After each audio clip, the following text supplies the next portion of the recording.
जन्माला आलं म्हणून मोठे, पण बाकी काही नाही. आणि ती फुगिरी आमच्या अंगामध्ये सगळ्यांचे, आम्ही सगळे सारखे. तुम्ही जाहीर सांगायला हरकत नाही, तुम्ही सगळ्यांना ओळखता आमच्या. फक्त एवढा अंकर जर गेला तर आम्ही देवच झालो म्हणून समजा. विठ्ठल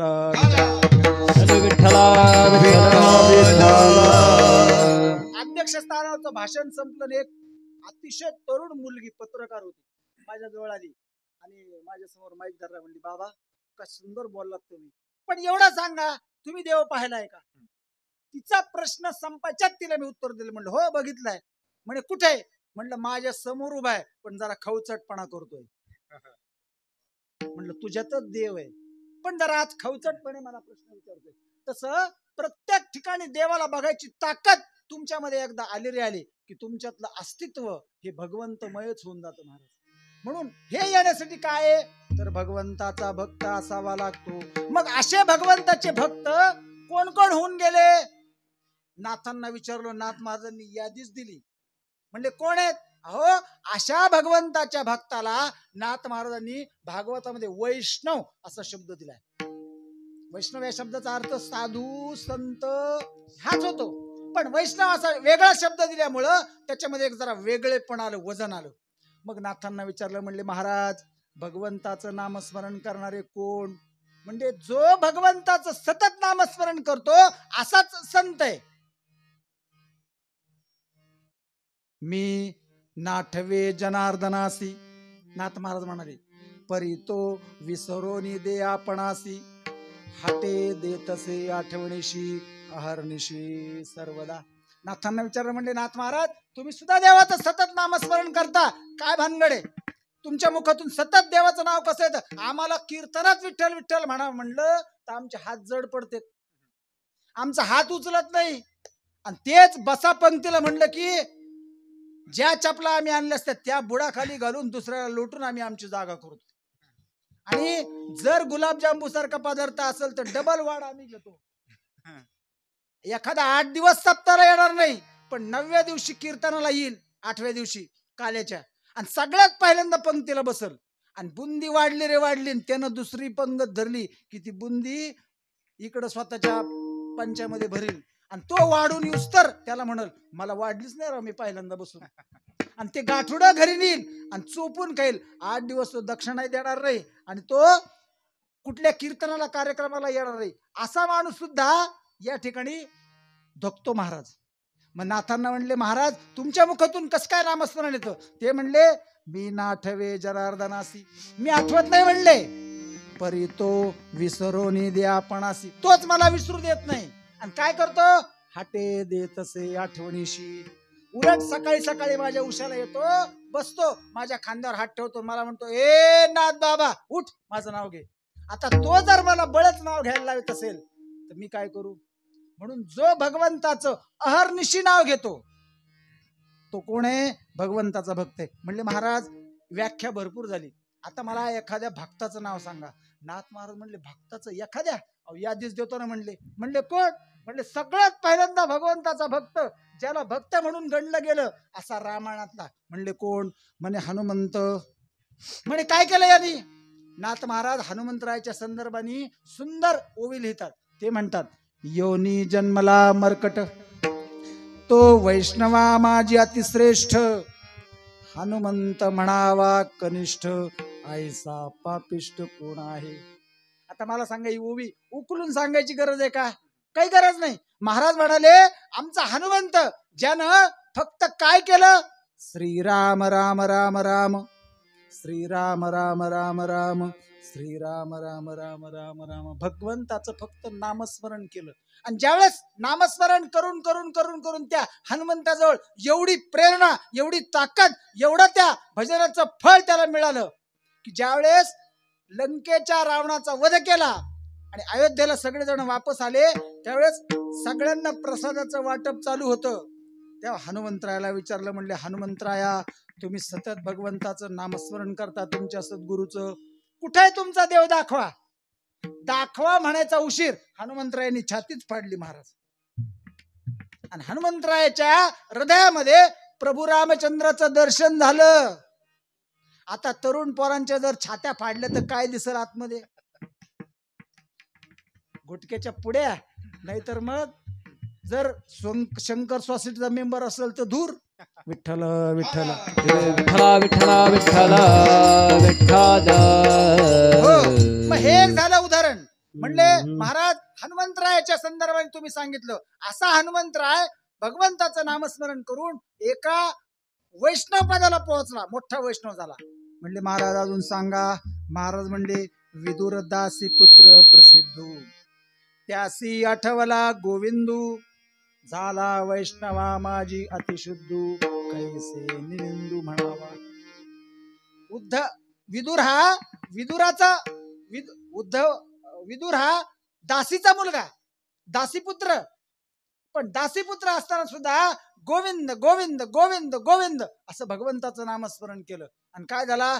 गोविंदमयच झाला. गोविंद गोविंद मना लागलिया छंद, मग गोविंद ते काया, भेद नाही देवा तया.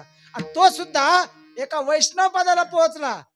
दुर्योधनानं जेवायला बोलवलं असताना सुद्धा दुर्योधनाच्या घरचं पंचपक्वान्नाचं जेवण सोन्याच्या ताटातलं डावलून देव कुठे गेला? चल विदुरा घर जावे उद्धवजी, चल विदुरा घर जावे उद्धवजी, चल विदुरा घर जावे उद्धवजी, चल विदुरा घर जावे.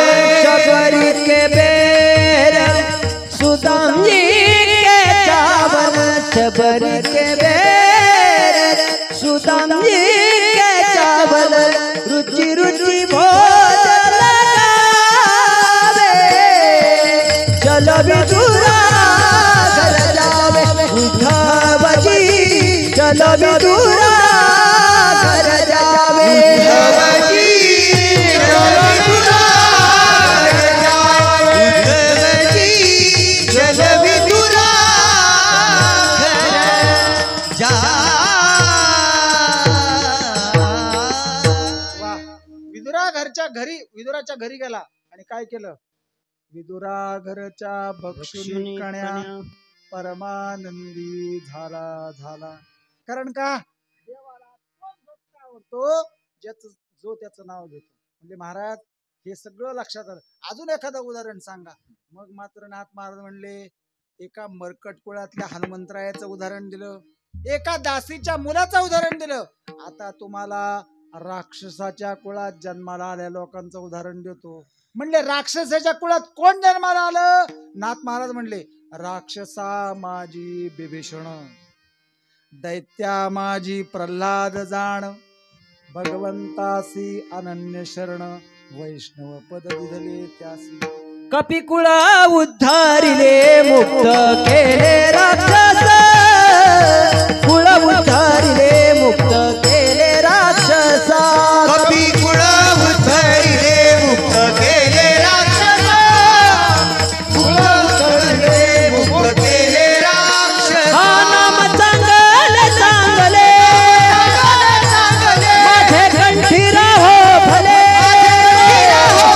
कपिकुळ उद्धारिले मुक्त केले राक्षस, कुळ उद्धारिले मुक्त केले राक्षस. कपिकुळ मुक्त केले मुक्त केले राक्षस, कपिकुळ मुक्त केले राक्षस.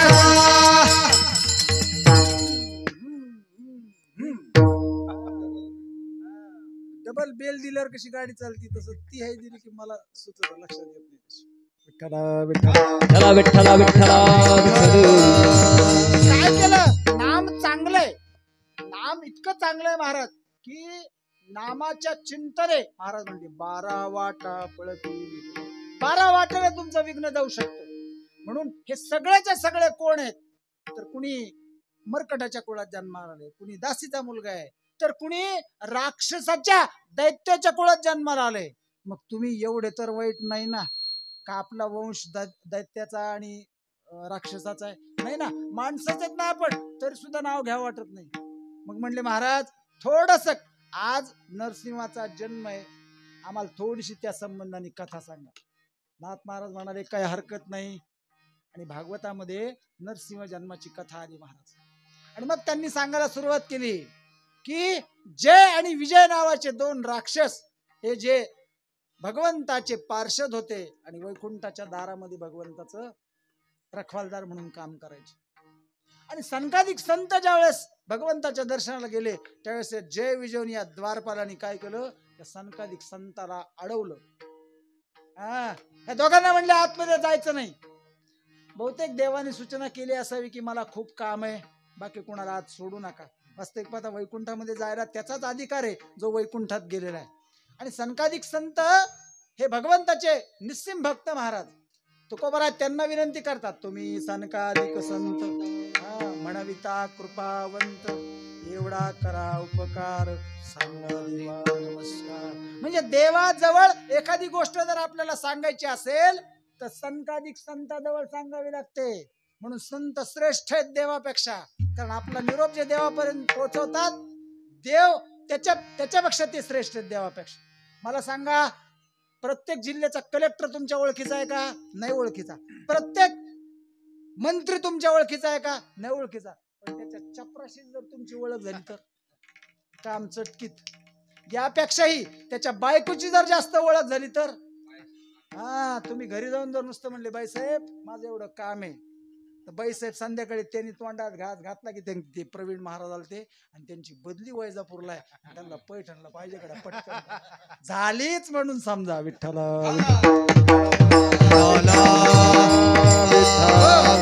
इथं वशिल्याचा माणूस लागतो महाराज, वशिल्याचा. आणि हे दोघ जण हे सनकादिक संत भगवंताच्या वशिल्याचे माणसं, यांना काय विचारायची गरज नव्हती कुणाला.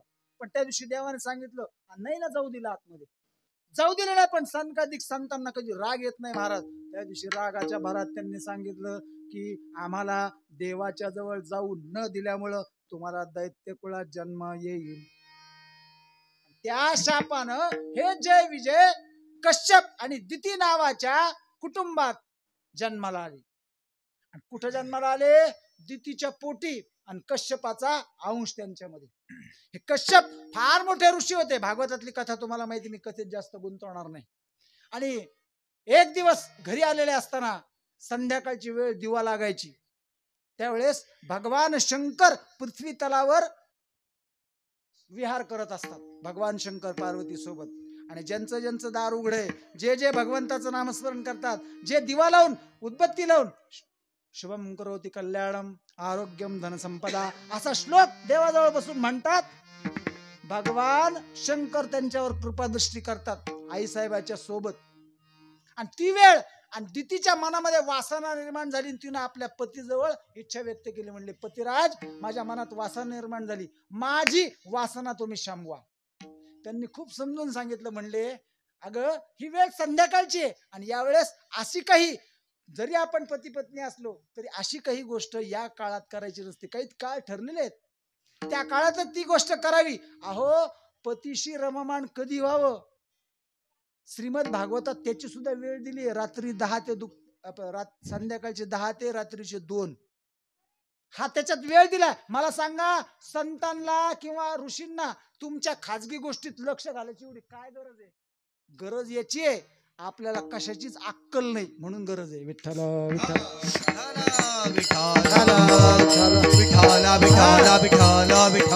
माणसं तर इतकी वासनांध झालीत आता की जी गोष्ट मोबाईलवर पाहायला पाहिजे ती सोडून नको त्या गोष्टी पाहतात. मला त्या विषयाकडे जायचं नाही, तिने सांगितलं. पण आता पत्नीनं एवढी वासनांध झालेली, शेवटी त्यांनी तिची इच्छा पूर्ण केली. पण इच्छा पूर्ण झाल्यावर जेव्हा ती भानावर आली त्यावेळेस ती त्यांची क्षमा मागू लागली. ते म्हणले तुझ्याकडून 4 अपराध घडले आणि याचा परिणाम असा होईल म्हणले की तुझ्या पोटी 2 दैत्य जन्माला येतील.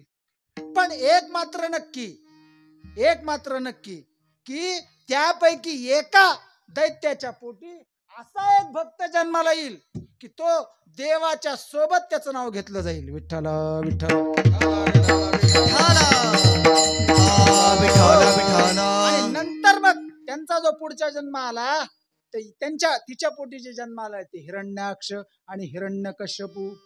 मग या हिरण्याक्षानं भगवंतानं वराह अवतारामध्ये त्याचं काय केलं?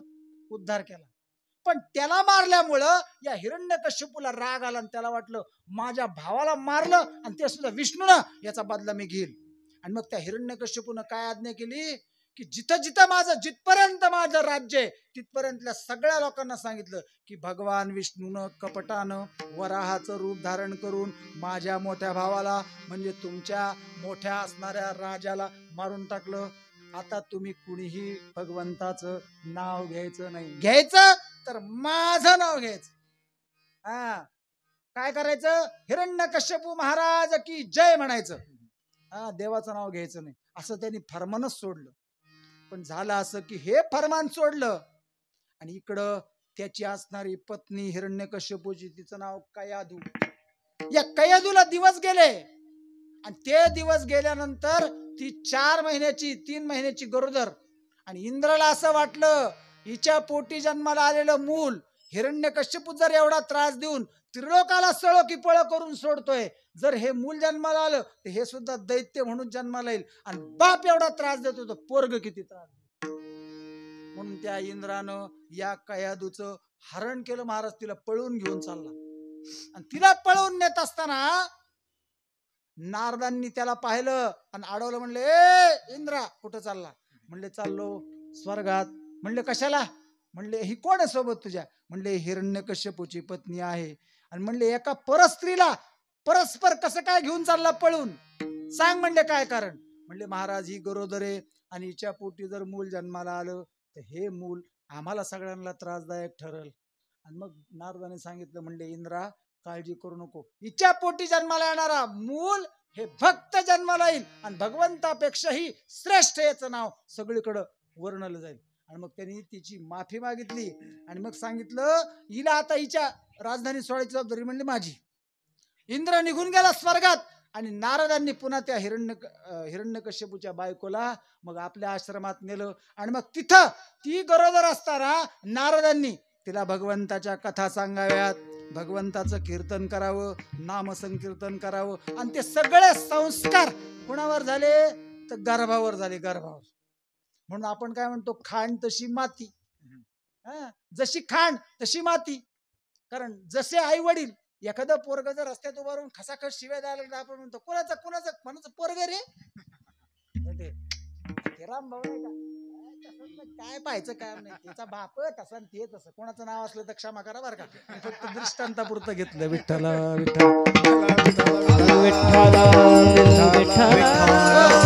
आणि एखादा जर तुम्ही 4 माणसं घरी आले आणि आलेल्या माणसाला घरातले मुलं न सांगता नमस्कार करायला लागले, आल्यानंतर पाणी द्यायला लागले, चहा द्यायला लागले, जाताना शाल श्रीफळ देऊन तुम्हाला नमस्कार करायला लागले, तर आपण म्हणतो कुणाचं मूल आहे? हा, बापच तसा. म्हणजे संस्कार आपल्या घरातले सांगतात की आपण काय करतो, तसं त्या मुलावर ते संस्कार झाले, त्या गर्भावर. आणि नंतर मग प्रल्हाद 9 महिन्यानंतर त्या कयाधू मातेच्या पोटी जन्माला आला.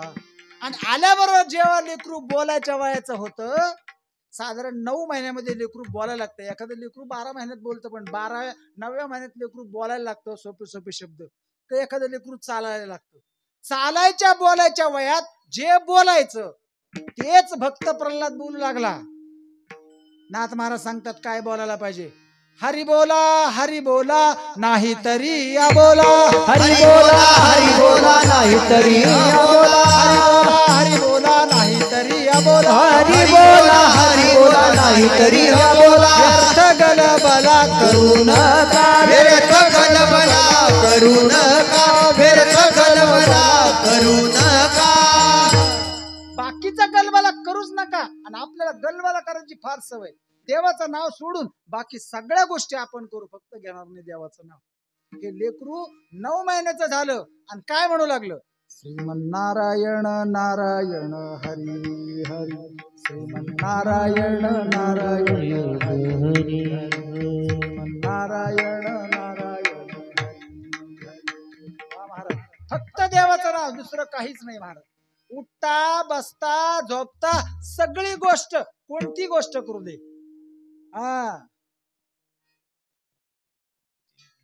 नाम प्रल्हाद उच्चारी उचलवून घेतला कडेवरी महाराज विठ्ठल विठ्ठल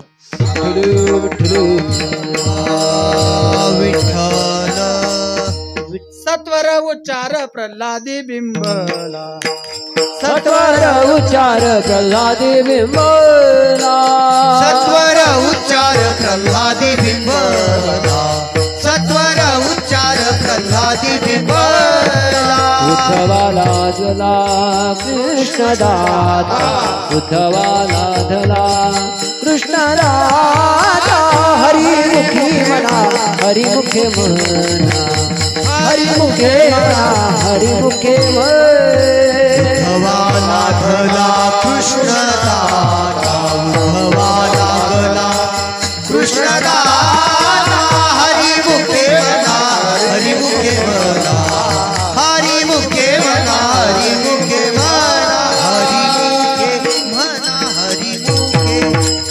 आणि मग भगवंताचं सतत नामस्मरण घेतल्यामुळं इतकं लहान लेकरू देवाच्या नावाशिवाय दुसरं काही बोलत नाही. कौतुकाचीच गोष्ट झाली. आणि ही बातमी गेली हिरण्यकश्यपूच्या म्हणजे त्या प्रल्हादाच्या बापाच्या कानावर आणि ते धावतच आलं आणि त्यांनी उचललं त्याला विचारलं प्रल्हाद कुणाचं नाव घेतो म्हणले भगवंताचं. म्हणले कोण येतो म्हणले सर्व ठिकाणी भरून उरलेला आहे. विठ्ठल जळी स्थळी भरला रिता ठाव नाही उरला आजिम्या दृष्टीने देखिला विठ्ठलची विठ्ठल हरी येथे रे हरी तेथे रे हरि येथे रे हरि तेथे रे हरि येथे हरि ते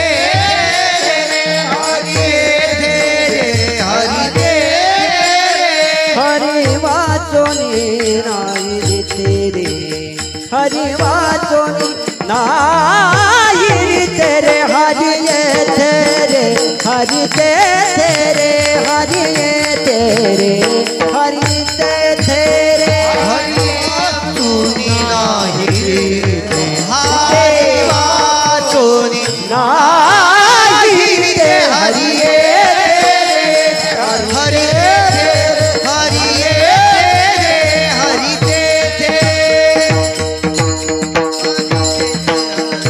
वा महाराज काय गोड स्वर आहे तुमच्या सगळ्यांचा.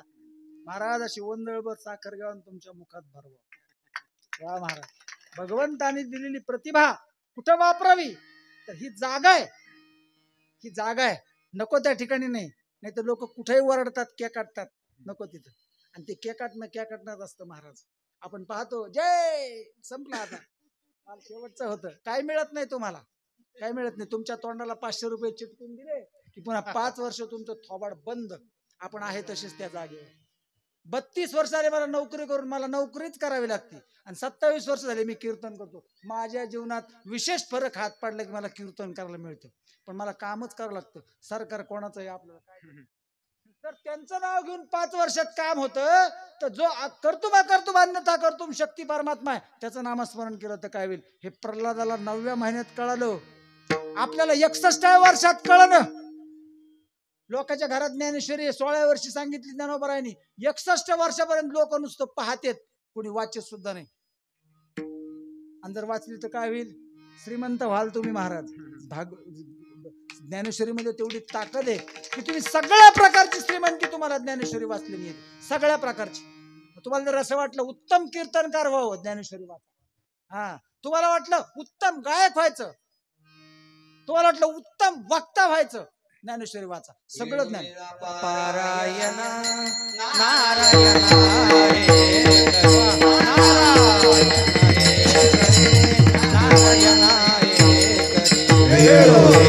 पारायण नारायण करी नारायण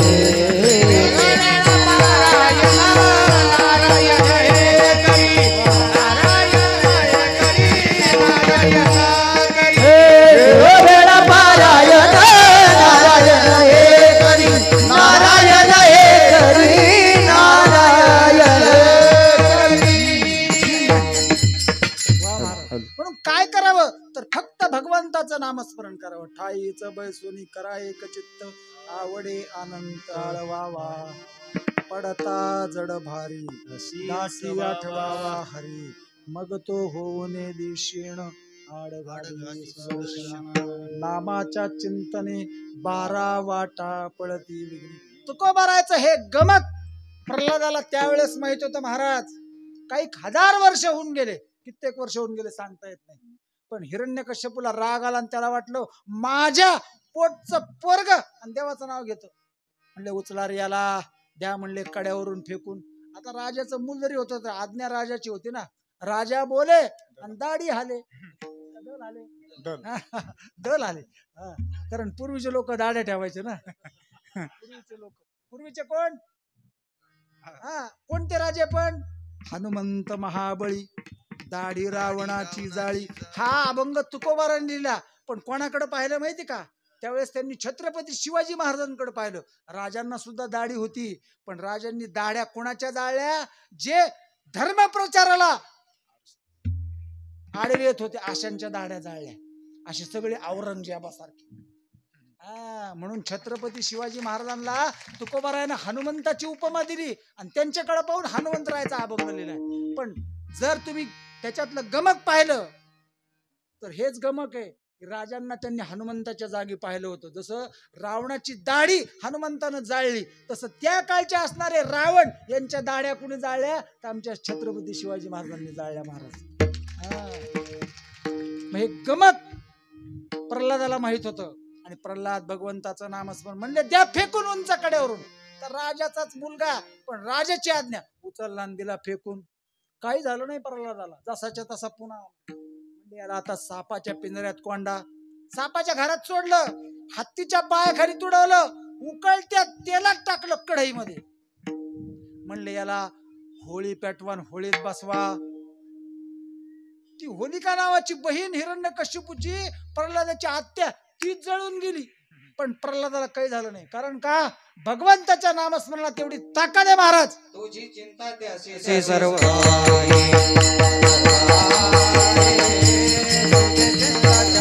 तुझी चिंता त्याची सर्व आहे. तुझी चिंता त्याची सर्व आहे.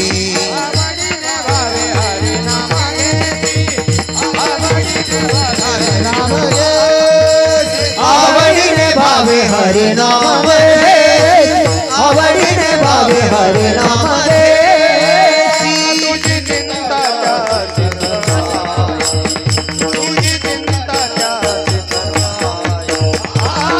तुझी चिंता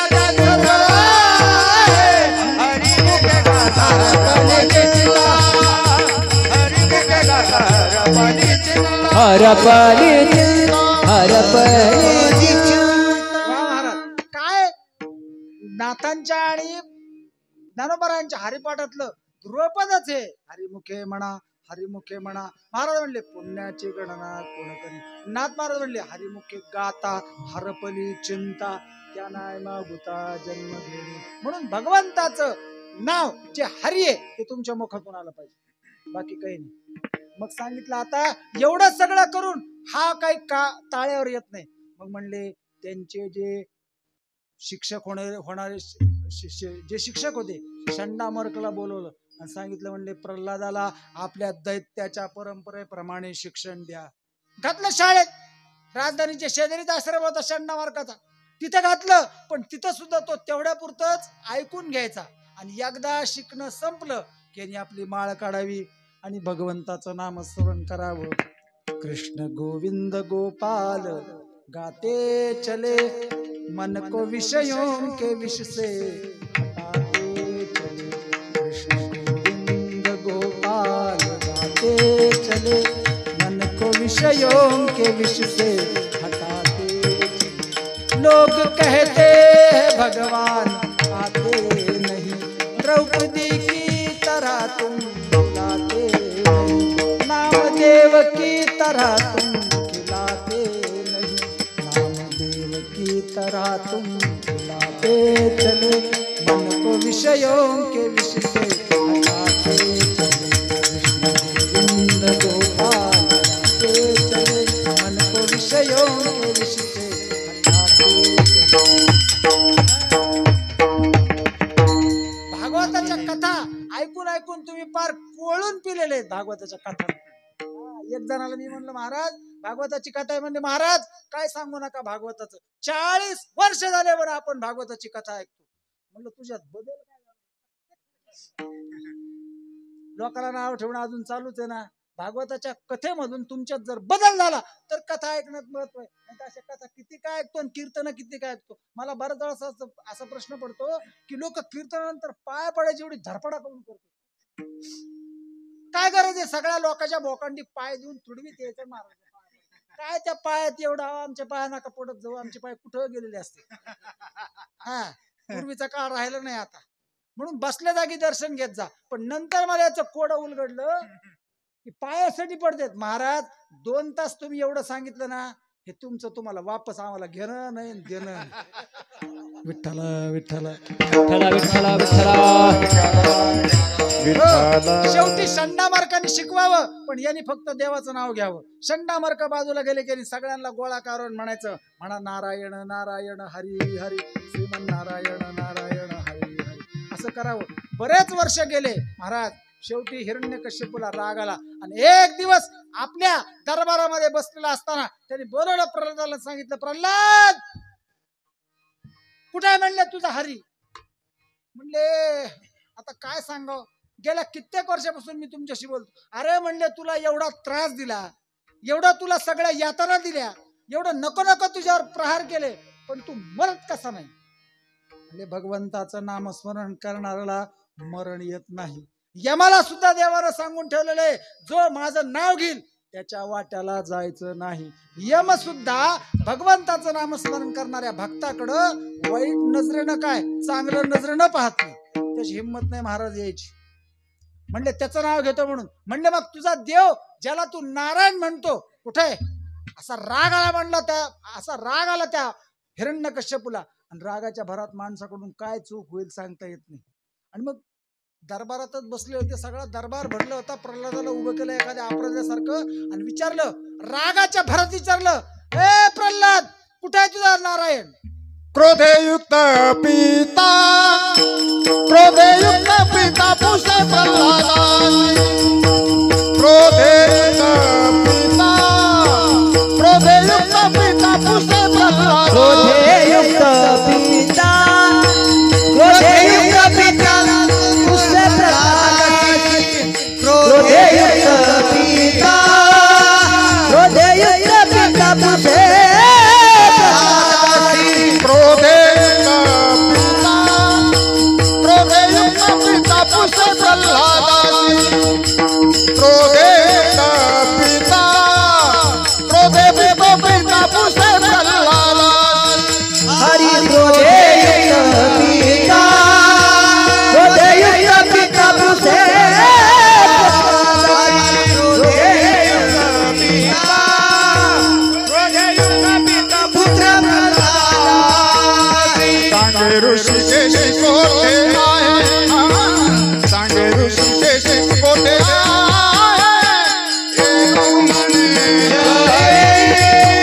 रुमन दशहरी भरला, हे रुमन दशहरी भरला. ऋषिकेशी सांग ऋषिकेशी कोठे आहे, येरू म्हणे जळी, येरू म्हणे जळी चंद्रशेखर भरा, येरू म्हणे जळी, येरू म्हणे जळी जळी काशी भरला. रागाने लाल झाला हिरण्यकश्यपू आणि त्याने विचारलं, ए प्रल्हाद ज्याचं नाव तू घेतोस असा कुठे आहे? कुठे आहे तुझा ऋषिकेश? त्यांनी सांगितलं, महाराज क्रोधयुक्त पिता पुसे प्रल्हादासी, सांग ऋषिकेशी कोठे आहे? आणि त्याचं उत्तर दुसऱ्या चरणात दिलंय, येरू म्हणे जळी स्थळी. येरू म्हणे जळी स्थळी काशी भरला, येरू म्हणे जळी स्थळी काशी भरला, येरू म्हणे जळी स्थळी काशी भरला, येरू म्हणे जळी स्थळी काशी भरला, येरू म्हणे जळी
प्रश्न विचारला आणि उत्तर दिलं. येरो म्हणे, येरो म्हणजे प्रल्हाद, येरो म्हणजे प्रल्हाद आला. प्रल्हादाने उत्तर दिलं. येरो म्हणे जळी स्थळी काष्टी भरला आणि येऊन या राहिला दिशा द्रुम. हरीची दासा हरिदाही दिशा, हरीची दासा हरिदाही दिशा. भावे जैसा तैसा हरि एक, भावे जैसा तैसा हरि हरीची दासा हरिदाही दिशा. हरीची दासा हरिदाही दिशा. भावे जैसा तैसा हरि एक, भावे जैसा तैसा हरि एक. हरीची दासा हरिदाही दिशा, हरीची दासा हरिदाही दिशा. भावे जैसा तैसा हरि एक, भावे जैसा तैसा हरि एक. गंमत अशी ते महाराज. रंग भरे कीर्तनात प्रेमे हरिदास नाचत. रंग भरायला सुरुवात झाली की स्टेशन जवळ येत. रंग पहिल्यापासूनच रंग देवता उभी या ठिकाणी. प्रत्यक्ष संत बहिरा जातवेद महाराजांचं स्थान आहे. महाराजांनी मला सांगितलं की एका उच्च कुळामध्ये ब्राह्मण कुळात कुटुंबात जन्माला आलेले महाराज, आणि काळ नेमका सांगता यायचा नाही, पण ज्ञानोबरायांचे समकालीन असावेत असा एक अंदाज त्यांनी वर्तवला. परंतु भैरवी नावाचा ग्रंथ लिहिला आणि श्रीमद भागवतातल्या दशम स्कंदावर 25,000 ओव्यांचा ग्रंथ लिहिला महाराज. आणि असं असणार हे उच्चतम असं स्थान, आणि या स्थानावर मला आज कीर्तनाची सेवा करायला मिळते. याचं खऱ्या अर्थानं मला असं वाटतं, धन्याजी दिन संत दर्शनाचा अनंत जन्मीचा क्षण गेला. म्हणून भाग्यवान आहेत आम्ही माणसं की अधिष्ठानावर आम्हाला कीर्तन करायला मिळतात महाराज. अधिष्ठानावर कीर्तन करणं वेगळं, आणि एरवी मग मंडपातलं कीर्तन आम्ही भरपूर करतो. 25-25 हरिभक्त परायण आदरणीय बाबांच्या देवगडला 2017 का 19 मी कीर्तन केलं होतं. काय समाज असतो तुम्हाला सांगायची गरज नाही. आज बाबांच्या रूपात तात्या येते या ठिकाणी बसलेले. बाबाच आले समजायचं, आपण समजायचे नाही, बाबाच आहेत, आहे की नाही. त्यांच्या सोबत राहणारी माणसं त्यांचं रूपच धारण करून येतात. प्रत्येक ठिकाणी देव येत नाही म्हणून आई निर्माण केली. तसं संताला प्रत्येक ठिकाणी जाता येत नाही. देवाला सगळ्या ठिकाणी जाता येत नाही म्हणून आईच्या रूपात देवाला पाहिलं पाहिजे. आई म्हणजे देव आहे महाराज. आईसारखे दुसरे दैवत नाही आपण म्हणतो. आणि असं जेव्हा उत्तर दिलं, येरो म्हणे जळी स्थळी काष्टी भरला आणि भरोनिया राहिला दिशा द्रुम. 4 मुख्य आणि 4 उप अशा 8 दिशा आहेत. अजून 2 दिशा कोणत्या म्हणले, वरची आणि खालची. ह्या 10 सगळीकडं जिथं पाहिलं तिथं हरी आहे सगळ्या ठिकाणी. आणि मग त्या मूर्खानं असं विचारलं, म्हणले तू एवढं सांगतो ना सगळ्या ठिकाणी भरला, मग समोरचा जो खांब आहे या खांबात आहे का? खांबावरी लात मारिली दुर्जने, खांबावरी लात मारिली दुर्जने. खांबावरी लात मारिली दुर्जने, खांबावरी लात मारिली दुर्जने. संधी नारायण प्रगटले, संधी नारायण प्रगटले, खांबावरी लात मारिली दुर्जने. ऐशी पावंत माझ्या विठाई वाटोला. संधी नारायण प्रगटले, संधी नारायण प्रगटले. ऐशी पावंत माझ्या विठाई वाटोला. ऐशी कृपावंत माझ्या विठाई वाटोला. असा प्रश्न विचारला बरोबर. एका जनार्दनी ऐकताची मात आणि स्तंभावरी लाथ मारली. लाथ मारली स्तंभावर, आणि स्तंभावर जशी लाथ मारली महाराज, म्हणून खांबाला दाराला लाथ मारली. दार उघडताना खटकन पायाने दार उघडत जाऊ नये, उमऱ्यावर कधी पाय देऊ नये, उमऱ्यात कधी शिंकू नये. सगळे शास्त्र लावलेलं याच्या मागचं कारण. आणि मग त्या लाथ मारल्याबरोबर कडकड कडकड कडकड कडकड कडकड असा आवाज झाला महाराज, आणि खांबामधून प्रत्यक्ष भगवान नरसिंह बाहेर आले महाराज, उग्र रूप धारण करून. आणि हिरण्यकश्यपूनी तप करून जे मागितलं होतं ब्रह्मदेवाला, की मला आत नको, बाहेर नको, दिवसा नको, रात्री नको, शस्त्राने नको, अस्त्राने नको, सजीवाकडून नको, निर्जीवाकडून नको, असं जे अमरत्वाचं वरदान मागितलं होतं, ब्रह्मदेव म्हणला मी अमर नाही, त्याच्यामुळे मी अमरत्वाचं वरदान देऊ शकत नाही. तुला वरदान जर द्यायचं असेल तर तू माग. आणि मग त्यांनी अशा अटी समोर ठेवल्या, मला सकाळी नको, रात्री नको, मला दिवसा नको, रात्री नको, आत नको, बाहेर नको, वर नको, खाली नको, मला अस्त्राने नको, शस्त्राने नको, माणसाकडून नको, पशुकडून नको, मला मरण नको. देव हुशार महाराज, देव काय साधा आहे का काय, चतुरा तो शिरोमणी. आणि मग देवानं असं रूप धारण केलं, देवाचे जेवढे अवतार आहेत त्याच्यातला हा अवतार आवेश अवतार आहे महाराज. फक्त भक्तासाठी अवतार घेतो देव. अवतार तुम्हा धराया कारण, आणि धर्म रक्षावया अवतार घेसी, आपुल्या पाळीसी भक्तजना. अवतार बाहेर आला गुर गुर गुर गुर गुर गुर गुर करीत, गुर गुर गुर गुर करीत. खरं म्हणजे शास्त्रामध्ये नरसिंहाचा अवतार दुपारी 12ला झाला असा उल्लेख आहे. 7 तास, 6-6.5 तास त्या हिरण्यकश्यपूचं आणि भगवंताचं युद्ध चाललं. आणि मग बरोबर संध्याकाळच्या वेळेस भगवंतानी त्या हिरण्यकश्यपूला उचललं आणि आपल्या मांडीवर ठेवलं. आणि मांडीवर ठेवल्यावर देव दाराच्या उमऱ्यात बसला आणि आपल्या नखाने त्या हिरण्यकश्यपूचं पोट फाडलं. नख जिवंत नाही आणि मेलेले नाही. कापले तर काही त्रास होतो का? पण जर जास्त कापलं गेलं तर जिव्हाळी लागते, म्हणजे जिवंत आहे. आणि जास्त वाढले आणि काढले तर काही त्रास होतो का? काही नाही. मग त्या नखाने फाडलं.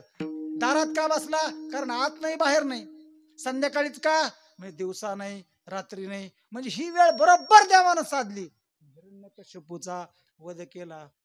अशा पद्धतीनं भगवान नरसिंहाचा या ठिकाणी अवतार झाला. एकदा देवाचं नामस्मरण करा. भगवान नरसिंह भगवान की जय, भगवान की जय, नरसिंह भगवान की जय. नरहरी नारायण नारायण नरहरी, नरहरी नारायण नारायण नरहरी, नरहरि नारायण नारायण नरहरि, नरहरि नारायण नारायण नरहरि, नरहरि नारायण नारायण नरहरि, नरहरि नारायण नारायण नरहरि. अशा पद्धतीनं भगवंतानं अवतार धारण केला. आज ती तिथी म्हणजे वैशाख शुद्ध चतुर्दशी या दिवशी भगवंतानं आपल्या भक्ताचं रक्षण करण्यासाठी नरसिंहाचा अवतार धारण केला. म्हणजे धड पुरुष नाही, धड पशु नाही, खालचं सगळं धड पुरुषाचं, वरचं मुख कमल त्याचं कशाचं? तर प्रत्यक्ष नरसिंहाचं. अशा पद्धतीने भगवंतानं भक्ताचं रक्षण करण्यासाठी अवतार धारण केला. आणि हा देवाचा 4थ्या क्रमांकाचा अवतार आहे. मत्स्य, कूर्म, वराह, नारसिंह, वामन, राम, परशुराम, राम, कृष्ण, बौद्ध आणि कलंकी असे देवाचे एवढे अवतार आहेत. त्यापैकी हा 4थ्या क्रमांकाचा अवतार आहे. म्हणून आज मला कीर्तनाची सेवा महाराजांनी दिली, पण एक अट घातली. महाराज, अभंग तुम्हाला नरसिंह जयंतीचा घ्यावा लागेल. आता आधी का पंचायत, जयंतीचे कीर्तन आणि काल्याचं कीर्तन अशी मोकळी बॅटिंगच करते, मोकळं. कारण बंधन असतं, ठराविक वेळेत करावं लागतं आणि त्यालाच धरून चालावं लागतं. एरवीचे कीर्तन कसे मोकळे असतात भरपूर. म्हणजे हे काही वाईट झालं नाही असं नाही, एकदम छानच झालं हे. परंतु आणि महाराज समोर आहेत. आणि मध्ये मागच्या महिन्यात मला वाटतं मी जैनपूरला आलो होतो. जैनपूरची सगळी मंडळी ठेकणी आहे. झालेली सेवा संत बहिरा जातवेद महाराजांच्या चरणावर ठेवतो, नरसिंहाच्या चरणावर ठेवतो. शांती ब्रह्म संत एकनाथ महाराजांच्या राहत्या वाड्यात जिथं भगवंतानं पवित्र रांजणामध्ये पाणी भरलेलं आहे.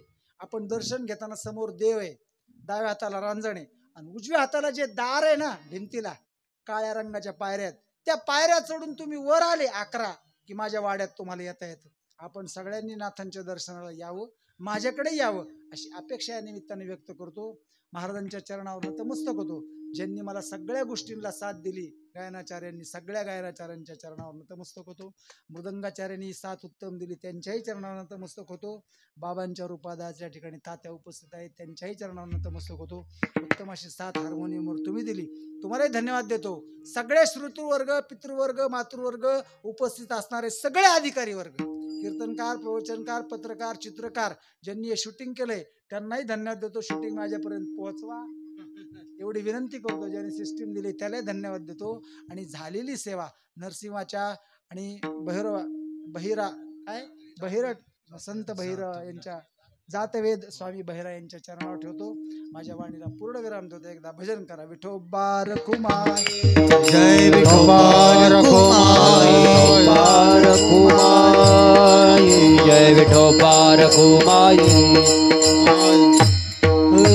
रखुमाई हरी जय जय. जनार्दन माऊली, जनार्दन एकनाथ, जनार्दन माऊली, जनार्दन एकनाथ, ज्ञानेश्वर माऊली, ज्ञानराज माऊली तुकाराम, ज्ञानेश्वर माऊली, ज्ञानराज माऊली तुकाराम, ज्ञानेश्वर माऊली, ज्ञानराज जय जय ज्ञानेश्वर माऊली, ज्ञानराज माऊली तुकाराम. झालेली सेवा एका जनार्दनी ऐकताची मात मारी तसे लात स्तंभावरी, येरुमणे जळी स्थळी काष्टी भरला, भरोनिया राहिला दिशा द्रुम. चाल न म्हणल्याचं पाप लागू नये म्हणून नुसती तोंडाची म्हणलो म्हणायची. म्हणा म्हणा म्हणा. एका जनार्दनी एका जनार्दनी ऐकताची मात, एका जनार्दनी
व्यापोनी व्यापोनी राही व्यापोनी राजेला व्यापोनी राजेला व्यापोनी व्यापोनी व्यापोनी राहिला दिशा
वाकुडी उत्तरी क्षमा